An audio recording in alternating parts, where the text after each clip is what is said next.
ఈ నలుగురు వ్యక్తుల్లో నాలుగవ వ్యక్తి దగ్గర నుండి వెనక్కొద్దాం.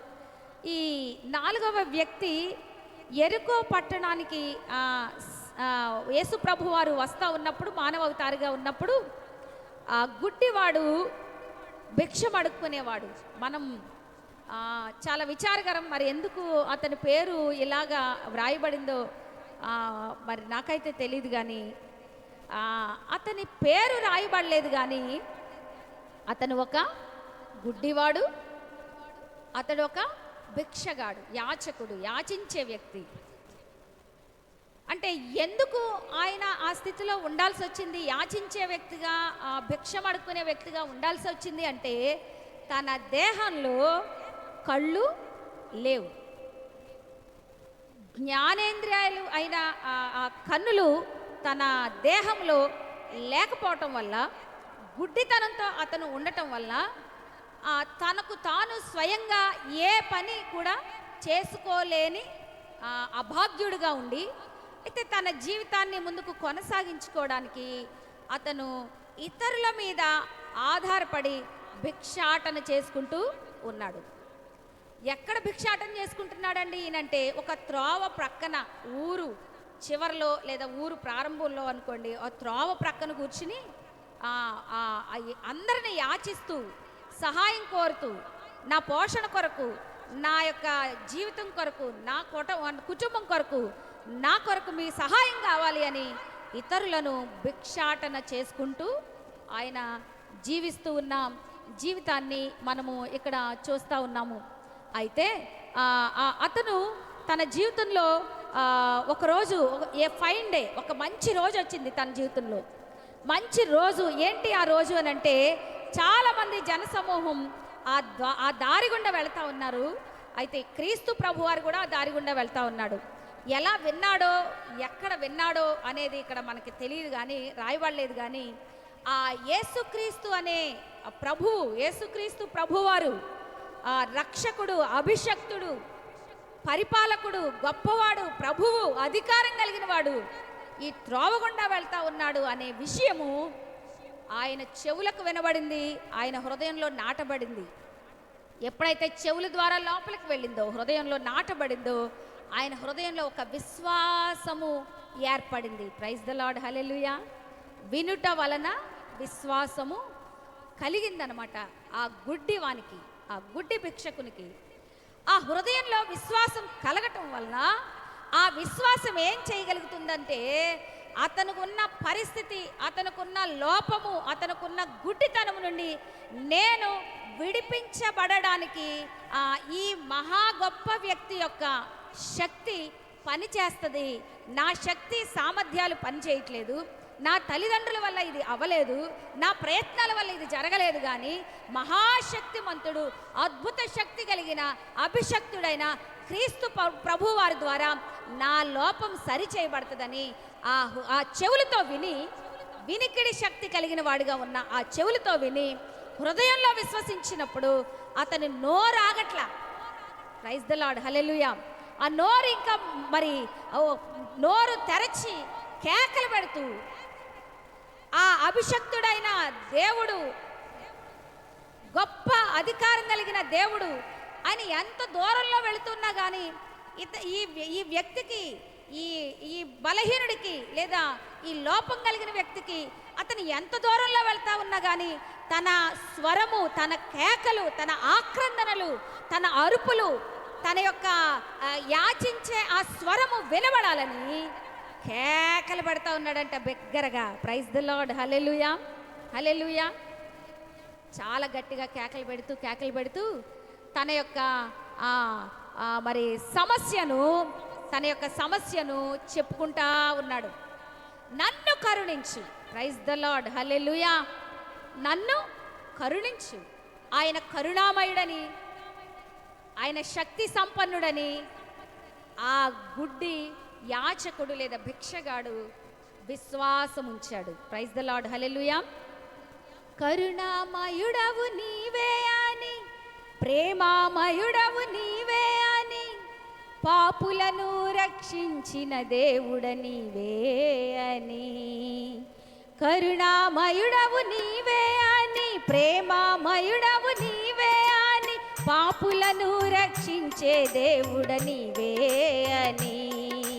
యేసయ్యా యేసయ్యా యేసయ్యా యేసయ్యా, గొప్ప దేవుడవు నీవే అని, శక్తిమంతుడవు నీవే అని, గొప్ప దేవుడవు నీవే అని, శక్తిమంతుడవు నీవే అని, సర్వమును సృజించిన దేవుడ నీవే అని, సర్వమును సృజించిన దేవుడ నీవే అని.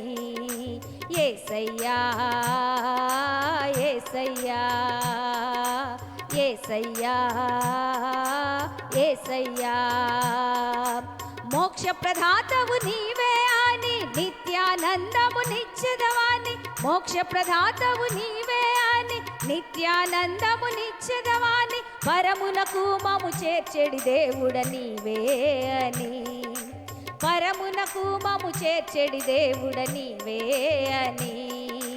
యేసయ్యా యేసయ్యా యేసయ్యా యేసయ్యా, అనుదినము నిన్నే ఆరాధింతునయా, ప్రతిదినము నిన్నే ప్రకటించెదనయ్యా, అనుదినము నిన్నే ఆరాధింతునయా, ప్రతిదినము నిన్నే ప్రకటించెదనయ్యా. యేసయ్యా యేసయ్యా యేసయ్యా యేసయ్యా.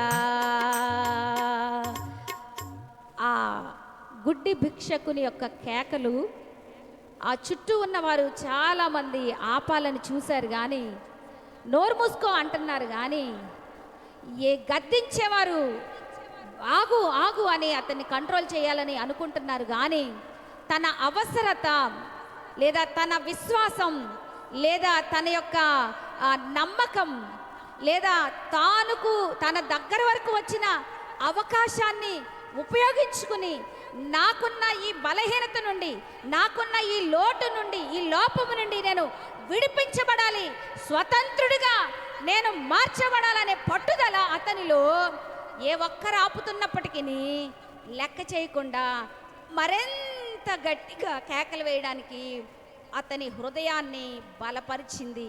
అతని విశ్వాసము స్థిరమైన విశ్వాసంతో అతను కేకలు పెడతా ఉన్నాడు. ప్రైజ్ ద లార్డ్, హల్లెలూయా. ఎంతగా కేకలు పెట్టాడంటే యేసు ప్రభు వారు ఆగినంతగా, ఆగిపోయేటంతగా, నిలవబడేటంతగా, ఇంకా తన ప్రయాణం ముందుకెళ్లకుండా అక్కడ ఆపేసినాయి అన్నమాట అతని యొక్క కేకలు. ప్రైజ్ ద లార్డ్, హల్లెలూయా.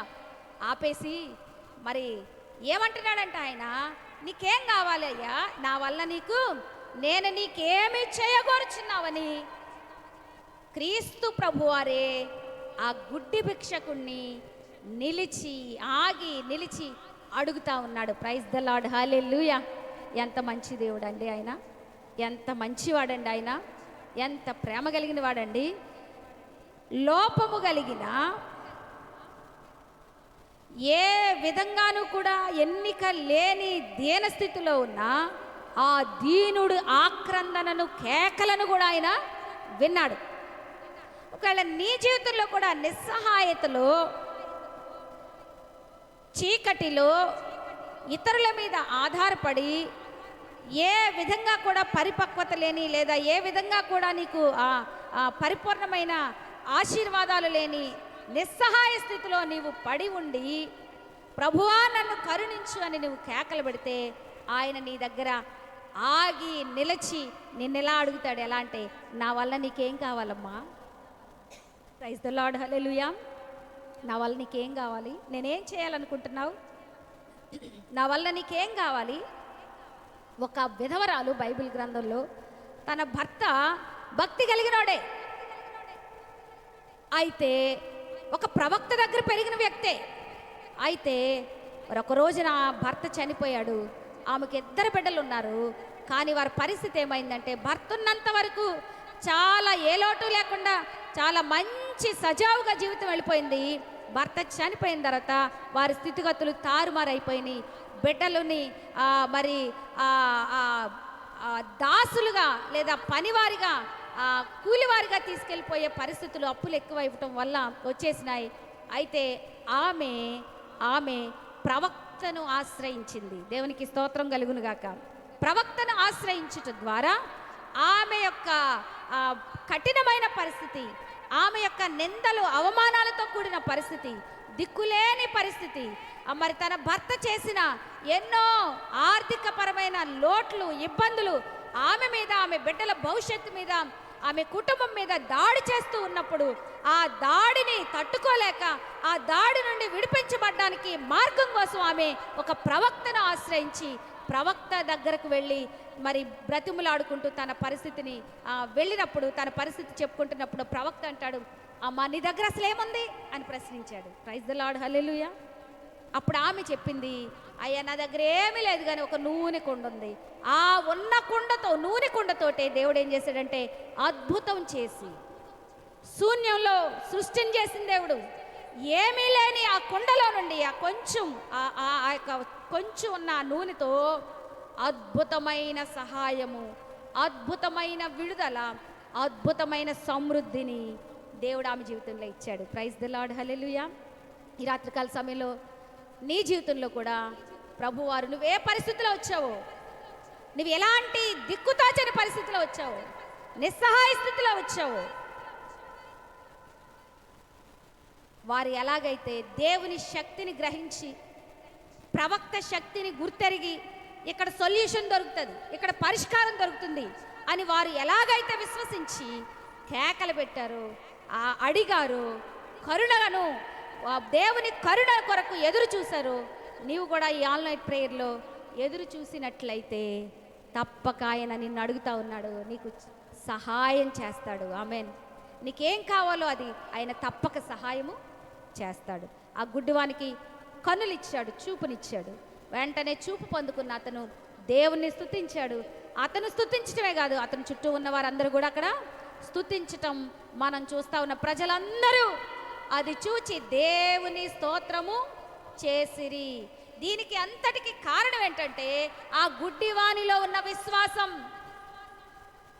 ఆ భర్తను పోగొట్టుకున్న ఆమె యొక్క విధవరాలి యొక్క ఆ ఇద్దరు పిల్లల పరిస్థితి అప్పుల పాలైపోయిన ఆమె యొక్క మరి విడుదలకు కారణం ఏంటంటే ప్రవక్త దగ్గరకు వెళితే ఆమెకు పరిష్కారం దొరుకుతుందనే ఒక విశ్వాసం, నమ్మకం. అదే మాట చెప్తూ, అదే మాట పాయింట్ అక్కడ ప్రభువారు హైలైట్ చేస్తూ, నీ విశ్వాసము నిన్ను, ఎస్ చప్పట్లు కొడదామా, దేవునికి స్తోత్రం, హల్లెలూయా. నీకు స్వస్థత, విడుదల, వెలుగు, ఆశీర్వాదం రావాలి అంటే నీలో ఎంత విశ్వాసం ఉంటే, నీలో ఎంత నమ్మకం ఉంటే దాని ద్వారా నీకు ఆ క్రియ జరుగుతుంది. దాని ద్వారా నీవు ఆశీర్వాదాన్ని పొందుకుంటావు. ఇంతుంటే అంతే, అంతుంటే అంత. ఆవగింజంత విశ్వాసం ఉంటే నీ జీవితంలో ఏదైనా ఆయన చేయక మానడు. పరిపూర్ణమైన విశ్వాసంతో వీరు ప్రభువారి దగ్గరకు వచ్చారు, మరి మేలు పొందుకున్నారు. దేవుని మహిమ పరచుచు ఆయనను వెంబడించాడు ఆ గుడ్డివాడు. హల్లెలూయా. అంతవరకు ఎవరో ఒకరు తీసుకెళ్లాల్సి వచ్చేది, కానీ ఆ క్షణం మొదలుకొని ప్రభువారి నోటి నుండి వచ్చిన మాటతో ఆ క్షణం మొదలుకొని ప్రభువారిని వెంబడిస్తూ తనకు తానే నడుచుకుంటూ, తనకు తానే చూస్తూ, తనకు తానే స్వేచ్ఛగా స్వతంత్రంగా జీవించడానికి శక్తిని పొందుకోగలిగాడు. అది చూసిన ప్రజలు అనేక మంది ప్రభువుని స్తుతించారంటండి. ఆమేన్, హల్లెలూయా. నీవు దేవుని శక్తిని గ్రహించి నీ విశ్వాసంతో ఆయనను వెతికి నీవు ఆశీర్వదించబడినప్పుడు, దీవించబడినప్పుడు, విడిపించబడినప్పుడు, విమోచింపబడినప్పుడు నిన్ను బట్టి అనేక మంది ప్రజలు దేవునిని మహిమపరచాలి. ఆమేన్, హల్లెలూయా. ఎవరిని మహిమపరచాలి? దేవుణ్ణి. అబ్బో ఆమె ఏంటండి బాబు, ఒకప్పుడు ఏమీ లేదు కానీ ఇప్పుడు గొప్పగా ఉందండి అని, నిన్ను గురించి కాదు, ఆమె నమ్మిన దేవుడు, ఆమె వెంబడిస్తున్న దేవుడు అని ఆయనను మహిమపరిచే రీతిగా నీ విశ్వాస జీవితం, నీ భక్తి జీవితం, నీ క్రియలు, నీ యొక్క ప్రవర్తన ఆయనను ప్రతిబింబింపచేసేదిగా మేలు పొందిన తర్వాత నీకు ఉండాలి తప్ప నా బలం, నా శక్తి, నా ప్రార్థన, నా విశ్వాసం నేనే పొందుకున్నానండి అని అంటే దేవునికి మహిమేమి రాదు ప్రియులారా. ఈ రాత్రికాల సమయంలో మరి గుడ్డి భిక్షగాని జీవితంలో ఉన్న ఆ పట్టుదలతో కూడిన ఆ విశ్వాసము మనం చూసాము. మనం కూడా ఆ విశ్వాసాన్ని కలిగిన వారంగా ఉండాలి. అయితే ఒక యవనస్తుడు ఉన్నాడు, ఆయన చాలా ధనవంతుడు, ఆయన ఒక అధికారి. ప్రభువారి దగ్గరకు వచ్చాడు, నేను పరలోకి వెళ్ళాలంటే ఏం చేయాలన్నాడు. హల్లెలూయా. ఈ గుడ్డ అతను ఏమడిగాడు? నన్ను అడిగాడు. కరుణించమన్నప్పుడు ప్రభువారే నీకేం కావాలని అడిగాడు. నా వలన నీకు నేనేం చెయ్యాలి నీకు అని అడిగాడు. అప్పుడు అతను డైరెక్ట్గా చెప్పాడు ఏమనంటే, ఏం చెప్పాడు? ఎస్, నాకు చూపు కావాలయ్యా, నా పరిస్థితి ఇదని చెప్పుకున్నప్పుడు ఆ విశ్వాసాన్ని బట్టే నీకు క్రియ జరుగుతుంది అన్నప్పుడు వెంటనే అతను చూపు పొందుకోగలిగాడు. ఇక్కడ ఈ ధనవంతుడు, తెలివైన వ్యక్తి, అధికారి అయిన ఒక యవనస్తుడు వచ్చి నేను నిత్య జీవానికి వెళ్ళాలంటే ఏం చేయాలి అని తాను ప్రశ్నిస్తున్నాడు. ఆమేన్, హల్లెలూయా. ఏం చేస్తున్నాడు? తాను ప్రశ్నిస్తున్నాడు. దానికి ప్రభువారు చెప్పారు ఏమనంటే, మనకు తెలుసు ధర్మశాస్త్రంలో ఉన్న 10 ఆజ్ఞలు. నీ దేవుడు తప్ప ఇంకెవ్వరు నీకు ఉండకూడదు, ఆయన్నే నువ్వు పూజించాలి, ఆయన్నే ఆరాధించాలి, ఏ విగ్రహానికి నువ్వు మొక్కకూడదు, మరి విశ్రాంతి దినాన్ని పరిశుద్ధంగా పవిత్రంగా ఆచరించాలి, నీ తల్లిదండ్రులు నువ్వు సన్మానిస్తే దీర్ఘాయుష్మంతుడు అవుతావు, అబద్ధం ఆడొద్దు, వ్యభిచారం చేయొద్దు, దొంగతనం చేయొద్దు, నరహత్య చేయొద్దు, నీ పొరుగువారిది ఏది ఆశించొద్దు అని ప్రభువారి ధర్మశాస్త్రాన్ని గూర్చి చెప్పినప్పుడు అతను అంటున్నాడు కదా, నేను చిన్నప్పటి నుంచి ఇవన్నీ చేస్తున్నాను. ఏం చేస్తున్నాడంట? చిన్నప్పటి నుంచి ఇవన్నీ చేస్తున్నాను అంటే తన దృష్టిలో తాను ప్రభువారు చెప్పినప్పుడు తాను సాటిస్ఫాక్షన్తో నేను ఇవన్నీ చేస్తున్నాను అని తాను అనుకుంటా ఉన్నాడు. నేను ధర్మశాస్త్రాన్ని పాటిస్తున్నాను అని అనుకుంటా ఉన్నాడు. కానీ ప్రభువారు ఏమన్నారో తెలుసా? అయితే నీకు పరలోకం అని అనలా. అయితే నువ్వు నిత్య జీవం అడుగుతున్నావు కదా, ఓకే రా వచ్చేయి అని అనలా. నేను ఇస్తాను నీకు నిత్య జీవం, భలే చేస్తున్నావయ్యా, ఎంత మంచోడు అని అనలా. ఆయన ఏమన్నాడంటే నీకు ఒకటి కొదువుగా ఉంది. Praise the lord.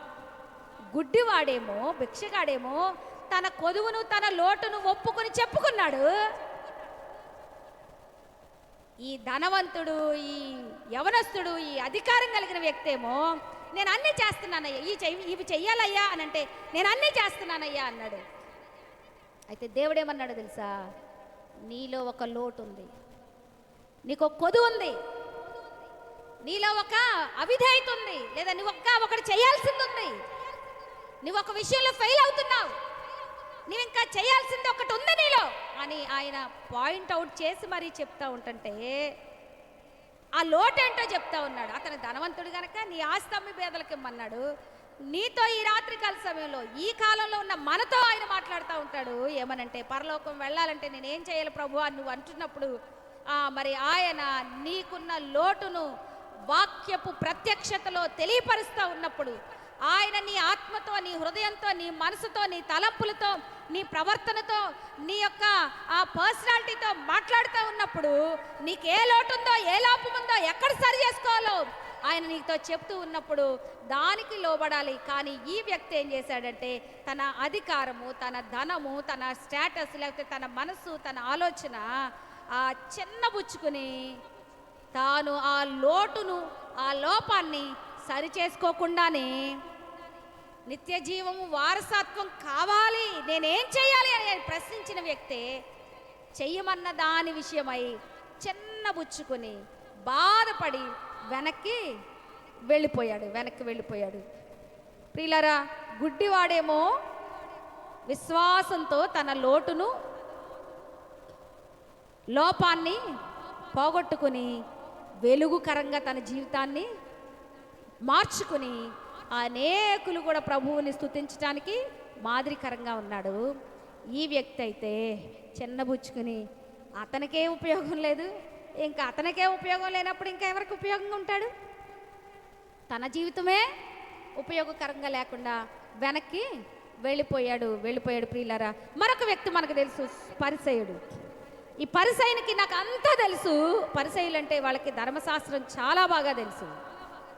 ఇప్పుడు ఈ యవనస్తుడికి ఎలాగైతే నేను చిన్నప్పటి నుంచి చేస్తున్నాను అన్నాడు, పరిసయ్యుడికి కూడా ధర్మశాస్త్రం చాలా బాగా తెలుసు, చాలా బాగా తెలుసు. దేవునికి ఇవ్వటం కూడా చాలా బాగా తెలుసు. దశమ భాగం ఇవ్వటం తెలుసు. జీలకర్రలో, పుదీనాలో, అన్నింటిలో మరి దశమ భాగం ఇవ్వటం తెలుసు. ఈరోజు మేము ఇంచుమించు 8 గంటలు దశమ భాగం అంటే ఏంటి, దాన్ని ఎలా ఇవ్వాలి, ఎక్కడ ఇవ్వాలి, ఎంత ఇవ్వాలి, మన కష్టార్జితాన్ని మనం ఎలా ఉపయోగించాలి అనేది నేర్చుకోగలిగాం మేము. ఇక్కడ ఇక్కడ ఈ పరిసయ్యుడి జీవితంలో అన్నీ అన్నీ అన్నీ చేసేవాడిగా కనపడతా ఉన్నాడు. ధర్మశాస్త్రం అంతా పాటించేవాడిగా కనపడతా ఉన్నాడు. ఎలా తెలుస్తుందండి మనకంటే, అతను దేవాలయంలోకి వచ్చాడు. అతనితో పాటు సుంకరి కూడా వచ్చాడు అనుకోండి. సుంకరి గురించి కాదు కానీ ఇప్పుడు మనం మాట్లాడుకునేది పరిసయ్యుడి గురించి మాట్లాడుకుందాం. అతను వచ్చాడు దేవాలయంలోకి, వచ్చి ప్రార్థన చేస్తూ ఉన్నాడు. ఏమని ప్రార్థన చేస్తున్నాడంటే, ప్రార్థనకు మోకరించాడు కానీ తన మనసంతా తాను పొందుకున్న ఆశీర్వాదాల వైపు ఉంది, స్తుతి చెల్లిస్తూ ఉన్నాడు. తాను చేస్తున్న భక్తి విషయమై చెప్తూ స్తుతి చేస్తూ, నేను ఎంత చక్కగా భక్తి చేస్తున్నాను, దశమ భాగం ఇస్తున్నాను, అవి చేస్తున్నాను, ఈ చేస్తున్నాను అని చెప్తా ఉన్నాడు. తన పరిస్థితి అంతా చెప్పుకుంటా ఉన్నాడు. ఓకే, బాగుంది, అక్కడి వరకు ఆగితే బాగుండేది, నన్ను ఈ సుంకరి వలె చేయనందుకు స్తోత్రం అంటున్నాడు. అంటే ఇతనిలో ఏముందంటే, పక్కవారిని నిందించే స్వభావం, వేలెత్తి చూపే స్వభావం. తన సహవాసంలో, తన మందిరంలో, తన పక్కన అటు ఇటు ఉన్న వారిని చూచి పాయింట్ అవుట్ చేసే, ఇతరులను చూసే స్వభావం. తను తాను చూసుకుంటూ గొప్పగా చెప్పుకుంటున్నాడు దేవుని దగ్గర. ఇతరులను చూసి ఏం చేస్తున్నాడు, తీసి పడేసినట్టు ఒక విధంగా ఇతరులను వేలెత్తి చూపేవాడిగా చేస్తూ ఉన్నాడు. ఏం వేలెత్తి చూపుతున్నాడంటే, అతను హృదయం ఇతనికి తెలియదు కానీ అతను భౌతికంగా కనపడే ఆ యొక్క సొంకరి, ఆ దేన స్థితి చూసేవాడిగా మాత్రమే ఉంటా ఉన్నాడు. ప్రియమైన వారులారా, ఈ యవనస్తుడైన అధికారి అయిన పరలోకానికి వెళ్ళాలన్న ఆ వ్యక్తి వేసిన మాట, ఆ ప్రశ్నించిన ఆ వ్యక్తి చిన్నబుచ్చుకుని వెనక్కి వెళ్ళిపోయాడు. ఈ పరిసయ్యుడు కూడా ప్రక్కనున్న వ్యక్తిని లేదా తనను తాను గొప్ప చేసుకుంటూ ప్రార్థన చేస్తూ ఉన్నాడు, దేవాలయంలో కనబడతా ఉన్నాడు. మనం వీళ్ళిద్దరి వలె ఉండకూడదు, గుడ్డి భిక్షకుని వలె. అలాగే కొన్ని విషయాలు నేర్చుకోవాలి గుడ్డి భిక్షకుని దగ్గర నుండి. ఇప్పుడు మనం వద్దాము 18 అధ్యాయం లూకాసు వార్త 1 నుండి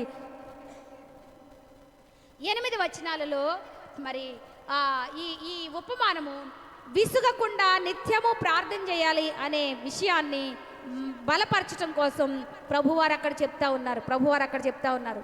ఇక్కడ మనం చూసినట్లయితే ఒక పట్టణంలో 2 మనుషులు కనబడతా ఉన్నారు.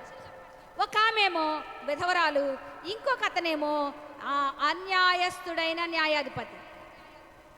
ఒక ఆమెమో విధవరాలు, మరొక అతనేమో న్యాయాధిపతి కనబడతా ఉన్నాడు. అయితే ఇక్కడ మనం చూసినట్లయితే మరి ఆ విధవరాలు ఆ న్యాయాధిపతి దగ్గరకు వచ్చి, న్యాయాధిపతి యొక్క లక్షణాలు కూడా ఇక్కడ ఉన్నాయి. ఎలాగనా అంటే, అతను దేవునికి భయపడ్డంట, మనుషులు కూడా లెక్క చేయడు. దేవునికి భయపడ్డు, మనుషునికి లెక్క చేయడు. ఇప్పుడు ఇందాక మనమేమో పరిసయ్యుని చూసుకున్నాం, తనను తాను హెచ్చించుకుంటూ ఇతరులను వేలెత్తి చూపే స్వభావం. ఈ న్యాయాధిపతి ఎలాంటోడంటే, అసలు దేవుడికి భయపడ్డు, మనుషులకి భయపడ్డు. ప్రియులారా, ఒక్కొక్క వ్యక్తి జీవితంలో ఒక్కొక్క రకమైన తత్వం ఉంటుంది. ఈ కల్వరి కృప మందిరంలో ఉన్న వారందరూ ఒకే మనసుతో ఉండరు, ఒకే ఆలోచనతో ఉండరు, ఒకే లక్షణాలతో ఉండరు. ఒకే వాక్యాన్ని వింటారు, ఒకేసారి ఆరాధన చేసిన, కానీ ఒకేలాగుండనే ఉండరు. ఈ న్యాయాధిపతి దేవుణ్ణి లెక్క చేయడంట, మనుషుల్ని లెక్క చేయడంట, దేవునికి భయపడ్డంట. అయితే అదే పట్టణంలో విధవరాలుకుంది, ఆమెకొక సమస్య ఉంది. ఏంటంటే, తనకి తన ప్రతివాదికి ఒక న్యాయం చేయాలి, ఒక గొడవ ఉంది, ఒక ఇబ్బంది ఉంది. అయితే ఆమె ఏం చేస్తుందంటే, తరచుగా ఆ న్యాయాధిపతి దగ్గరకు వస్తూ మరి అడుగుతా ఉంది, న్యాయం తీర్చమని అడుగుతా ఉంది. కానీ ఆ న్యాయాధిపతి ఒప్పకలేదంట, అసలు ఒప్పలేదంట. అంటే అసలు దాని విషయంలో పట్టించుకునే పట్టించుకోలేదు, కొంతకాలం ఒప్పలేదంట, చాలా కాలం. మరి ఆ కాలం ఎంతకాలమో తెలియదు. శీతాకాలం అంతానేమో, వేసవికాలం అంతానేమో, వర్షాకాలం అంతానేమో నాకు తెలియదు. కానీ కొంతకాలం అసలు అతను ఒప్పుకోలేదు, అంటే వినడానికి కూడా ఇష్టపడలేదు, వినడానికి కూడా ఇష్టపడలేదు. అయితే ఏం జరిగిందంటే ఇక్కడ మరి ఒక రోజున నేను దేవునికి భయపడను, మనుషుల్ని లక్ష్య పెట్టను, కానీ ఈ విధవరాలు నన్ను మాటి మాటికి వచ్చి గోజాడుకుంటున్నట్లు నేను ఆమెకు న్యాయం తీరుతున్నానని తనలో తాను అనుకుంటా ఉన్నాడు. అయితే ఈమె సమస్య ఏంటండి అంటే తనకు తన ప్రతివాదికి ఒక సమస్య ఉంది. జాగ్రత్తగా వినాలి. ఇది ఆమె జీవితంలో ఏముందండి చెప్పాలి, ఏముంది? ఇక్కడ సమస్య లేని వాళ్ళు ఎవరైనా ఉన్నారా? అసలు ఆల్ నైట్ ప్రేయర్ అంటేనే సమస్యల నుండి బయటపడడానికి ఒక ఆయుధం. అది ప్రైజ్ ద లార్డ్, హల్లెలూయా. ఈమె కూడా సమస్యతో ఉంది, సమస్యతో ఉంది. ఆ సమస్యను ఆ న్యాయాధిపతికి పదే పదే చెప్తా ఉన్నప్పుడు ఆమె అతను లెక్క చేయట్లేదు, అతను పట్టించుకోవట్లేదు. అయినా కూడా ఈమె సహనముతో, దేంతో? సహనముతో ఆమె మరి కనిపెడుతూ ఆ వ్యక్తి దగ్గరకు వెళ్ళి ఏమని అంటుందంటే మాటి మాటికి ఆమె తొందర పెడతా ఉందంట, మాటి మాటికి తొందర పెడతా ఉంది. ఇక్కడ మనం చూస్తే అంటే ఆమె సమయం చూసుకుని అసలు పట్టించుకొని ఈ న్యాయాధిపతి కొంతకాలం ఒప్పుకోలేదు, వినడానికి కూడా ఒప్పుకోలేని ఈ న్యాయాధిపతి అసలు అన్యాయంతో ఉండే ఈ న్యాయాధిపతి అతను ఎలాంటోడంట చెప్పండి? ఎలాంటోడు? అన్యాయస్తుడైన న్యాయాధిపతి. అసలు న్యాయాధిపతి అంటే ఏంటి? కానీ అతని ట్యాగ్ ఏంటి అంటే ఇప్పుడు మన టౌన్లో పోలీసులు ఉన్నారా? ఇక్కడ మన చర్చిలో ఎవరైనా పోలీసులు ఉన్నారా? పోలీసులు ఉన్నారండి? లేరా? ఓకే, ఒకవేళ మంచిది, పోలీసులు లేరు కనుక పోలీస్ ఎగ్జాంపుల్ చెప్పుకుందాం. ఒక పోలీసు ఉన్నాడండి, ఒక ఆయన ఎలాంటోడంటే దొంగ పోలీస్ అంటారు. ఏంటది? దొంగ పోలీసు కాదు, దొంగ వేరు పోలీసు వేరు కాదు. పోలీసు ఎలాంటోడండి అంటే దొంగ పోలీసు. అదేంటండి? అసలు పోలీస్ అంటే ఎవరో దొంగలను పట్టుకునేవాడే పోలీసు కదా అమ్మా? చూస్తూ నిద్రపోతున్నారా? దొంగలను పట్టుకునేవాడే పోలీసు. కానీ ఈయన ఎలాంటోడంట? దొంగ పోలీసు అంట. అలాగే న్యాయాధిపతి ఈయన న్యాయం చేయాల్సినోడు, కానీ అన్యాయస్తుడు. ఎంత ఘోరం అండి. సరే, మంచిది, ముగించేసుకుందాం, సమయం అవుతున్నట్టుంది. మనము ముగించుకుని ఒక 5 నిమిషాల్లో మనం ముగిద్దాం. అయితే ఈ అన్యాయస్తుడైన న్యాయాధిపతి విషయంలో ఈమె మాటికి వెళ్ళి అడుగుతూ ఉన్నప్పుడు ఎలా అడుగుతుందండి ఈమె అంటే సమయస్ఫూర్తితో అడుగుతూ ఉంది. ఏ టైంలో అడిగితే అతను వింటాడో, ఏ టైంలో అడిగితే అతనికి అర్థమవుతుందో టైం చూసుకుని సమయస్ఫూర్తితో మాట్లాడుతుంది. మనం కూడా ఉంటాం, కానీ ఎక్కువగా ఆడవాళ్ళు మాట్లాడే మాటకి అసలు సమయస్ఫూర్తే ఉండదు. మన మాటల వల్లనే గొడవలు, మన మాటల వల్లనే సమస్యలు పెరిగిపోతూ ఉంటాయి, మన మాటల వల్లనే చాలా. కానీ సమయోచితమైన మాట మేలు, సమయోచితమైన మాట మన జీవితాలలో ఆశీర్వాదం. ఇక్కడ సమయోచితమైన మాట, సమయస్ఫూర్తితో ఆ విధవరాలు అన్యాయస్తుడు భయపడని లెక్క చేయని ఆ వ్యక్తి హృదయంలో మార్పు కలిగించింది. ప్రైజ్ ద లార్డ్, హల్లెలూయా. సమయస్ఫూర్తితో ఆమె మాట్లాడుతూ సమయస్ఫూర్తితో మాట్లాడడం వల్ల ఆమెకి ఏం పొందుకుందండి అంటే ఆ అన్యాయస్తుడైన న్యాయాధిపతి ఒక రోజు ఏమనుకున్నాడంటే చిచి ఈమె మాటికి నన్ను ఇబ్బంది పెట్టకుండా ఉండటం కోసం ఈమె విషయం ఏంటో తేల్చేద్దాం అనుకుని వెంటనే ఆమెకు న్యాయం తీర్చేశాడంట. ప్రైజ్ ద లార్డ్, హల్లెలూయా. అంటే సమస్యలో ఉన్న ఈమె సహనంతో చూసింది, అతను వినకపోయినా సహనంతో ఎదురు చూసింది, సమయస్ఫూర్తితో మాట్లాడింది, సహాయం పొందుకుంది. చప్పట్లు కొడదామా? దేవునికి స్తోత్రం కలుగును గాక. సహాయం పొందుకుంది. సహాయం. ఈ మాట చెప్తూ, ఈ ఉపమానం చెప్తూ ప్రభువారు అంటాడు, ఒక అన్యాయస్తుడే న్యాయం చేసినప్పుడు దేవుడు తాను ఏర్పరచుకొనిన వారు దివారాత్రులు మొర్ర పెట్టుచు ఉంటుండగా నేను వారికి న్యాయం చేయనా? ప్రశ్న. దేవుడు ఏర్పాటు చేసుకున్నవారు ఎవరండి?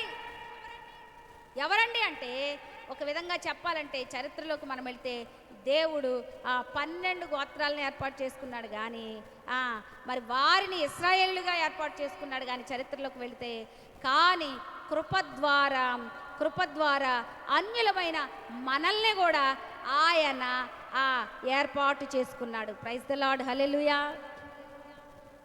అసలు మనము ఆయన్ని పేరు పెట్టి పిలవడానికి కూడా మనకి అర్హత లేదు. కానీ మనము మన పాపముల చేత అపరాధముల చేత చచ్చిన స్థితిలో ఉండి నిత్య నరకానికి వెళ్ళిపోతూ ఉన్నప్పుడు మన భక్తి విశ్వాసాలు యాచనలు బలులు అర్పణలు మనం చేసే ఏ భక్తి కూడా మన పితరుల కాలం నుండి వారిని రక్షించకపోవటం సరికదా మరింత సంకటంలోకి మరింత నష్టంలోకి తీసుకెళ్తా ఉన్నప్పుడు ఆ ప్రభువారు ప్రేమ కలిగిన దేవుడు, జాలి కలిగిన దేవుడు తన్ను తానే పరలోక సింహాసనాన్ని విడిచిపెట్టి దీనుడిగా దరిద్రునిగా బంధకాలలో ఉన్న వారికి విడుదలనివ్వడానికి, పేదలైన వారికి సువార్తను ప్రకటించడానికి, గుడ్డివారికి చూపునివ్వడానికి ఆయన ఈ లోకంలోనికి వచ్చి ఆయనే అన్యాయపు తీర్పును పొంది ఆయనే శిలువ మరణం పొంది మనల్ని రక్షించడానికి, మన యొక్క తలంపులను మార్చడానికి, మన యొక్క క్రియలను మార్చడానికి, మన యొక్క ఘోరమైన వ్యాధి కలిగిన హృదయాన్ని మార్చడానికి, మన యొక్క మార్గాలను సరిచేయడానికి ఆయనే ముండ్ల కిరీటాన్ని ధరించి బళ్ళెపు పోటు పొడిపించుకుని 3 వాసపు మేకులతో వేలాడుతూ 39 కొరడా దెబ్బలు తింటూ అన్యాయపు తీర్పును పొంది నోరు తెరవకుండా వధకు తేబడిన గొర్రెపిల్ల వలె మౌనంగా ఉంటూ ఆయన శిలువ బలియాగం అయిపోయి, తండ్రి వీరేమి చేయుచున్నారు వీరెరుగరు కనుక వీరిని క్షమించండి అని అమూల్యమైన వాక్కులు ఆయన పలికి, అమ్మా నా కోసం ఏడవద్దు, మీకోసం మీ పిల్లల కోసం ఏడవండి అని మన బాధ్యతను గుర్తు చేస్తూ ఆయన మనకు పరలోకం ఇవ్వడానికి, ఆయన మనల్ని మరణం నుండి తప్పించడానికి సమాధి చేయబడి మరణములో నుండి తిరిగి పునరుద్ధానుడిగా లేచి మనల్ని ఆదరించడానికి, సంచక్కరుగా ఉండడానికి పరిశుద్ధాత్మనిచ్చి మరలా నేను వస్తాను, మీరు నా కోసం సిద్ధపడండి, ఎదురు చూడండి అంటూ ఆయన మనల్ని ప్రేమతో ఏర్పాటు చేసుకున్నాడు. ప్రైజ్ ద లార్డ్, హల్లెలూయా. ఆయన ఏర్పాటు చేసుకున్న మనము కూడా దివారాత్రులు ప్రార్థన చేస్తూ ఉంటుంటే, అడుగుతూ ఉంటుంటే, ఎదురు చూస్తూ ఉంటుంటే ఆయన న్యాయం తీర్చడా? మొరపెడతా ఉంటుంటే న్యాయం తీర్చడా? తప్పక న్యాయం తీర్చే దేవుడు నీ దేవుడు.